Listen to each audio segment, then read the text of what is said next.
Another day, another clueless defense of Series 11. Today's brilliance comes to us from The Guardian, with quotes from Tosin Cole and Mandeep Gill trying to justify our favorite dumpster fire. Doctor Who stars say claims the show is too politically correct are bizarre. Well then, I guess we'll get some concrete explanation about what exactly makes it bizarre. According to The Guardian, the stars of Doctor Who have rejected claims that their program has become too politically correct, defending its storylines as an entertaining reminder of important issues. There are two problems with this statement. The only thing that's entertaining about Series 11 is how entertainingly bad it has become. 9 episodes in, with only a non-event series finale to go. As for important issues, well, taking only one side on these issues is hardly being honest, now is it? Recent episodes of the Sci-Fi Show, which the actors recognized, have provoked extreme opinions among some viewers commenting online, have covered issues including the US civil rights movement and the bloody partition of India, understood by many to have been entirely mismanaged by Britain, costing hundreds of thousands of lives and displacing more than 10 million people. Again, criticizing the depiction of these issues because they are entirely one-sided is not an extreme opinion, and it's more than just a few people commenting on the one-sidedness at this point. Rosa Parks was an important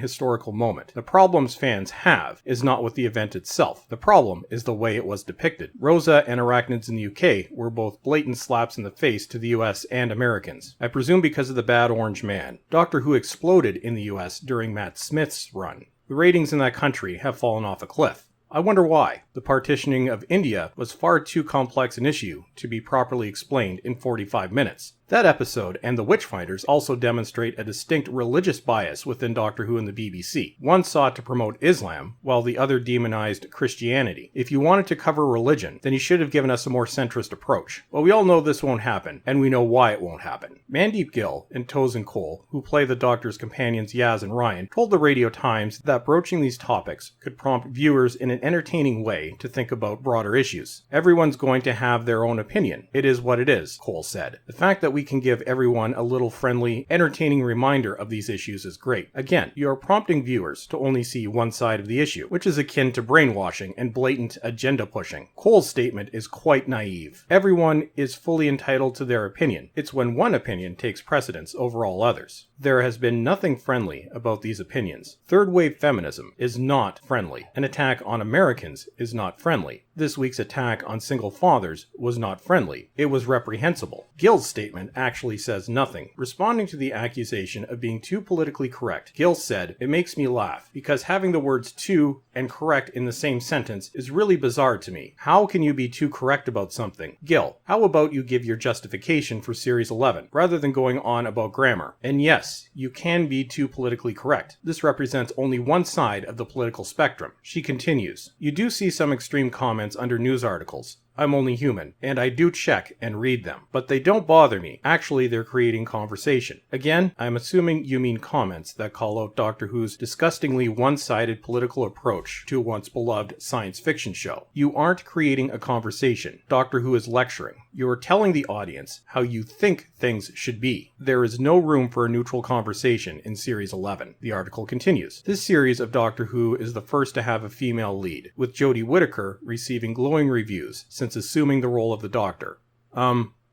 It's received glowing reviews from shills and those terrified of pissing off the far left. The reaction from the Doctor Who fan community has been mixed, to say the least, and it's hardly been glowing. The word bizarre that you use in your headline is perhaps the best way to describe Jodie Whittaker's performance. She is all over the place, except for when she is telling off white men, which typically occurs about once an episode. In those instances, nothing but seething hatred comes across. Every other Doctor has had a clearly established personality by the end of their first series, except for this one. The program generates the most revenue for BBC worldwide and all its properties, once merchandise and syndication is accounted for, with a global audience of around 70 million people. This is not because of the 13th Doctor. This is because of Doctor Who as a whole, which includes marketing, licensing, and distribution for the classic series and the first 10 series of New Who. I would argue that interest in the classic series is growing as a direct result of people running from Series 11. Slapping the Series 11 logo on everything does not mean that everyone is on board with the 13th Doctor. If anything, it might actually turn some people away. In recent years, it has attracted criticism for backstory-heavy plots, which leave the casual viewer struggling to make sense of complex storylines. This This latest series, however, has been more concerned with pursuing standalone adventures and delving into historical events, dumping the more protracted story arcs of the past. The story arc problem has been well documented, but they were generally intermingled with mostly good standalone episodes. The current series has gotten rid of all classic monsters and has decided instead to focus on the evil white man. Instead of confusing story arcs, we now have what will probably be viewed in the long run as some of the worst episodes in the history of Doctor Who. Episodes very badly constructed around very blatant ideological messages. And no special on Christmas Day,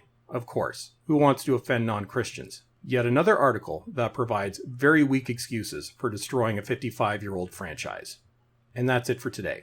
Don't forget to subscribe and follow me on Twitter. And as always, everyone, thank you for watching, and have a great day.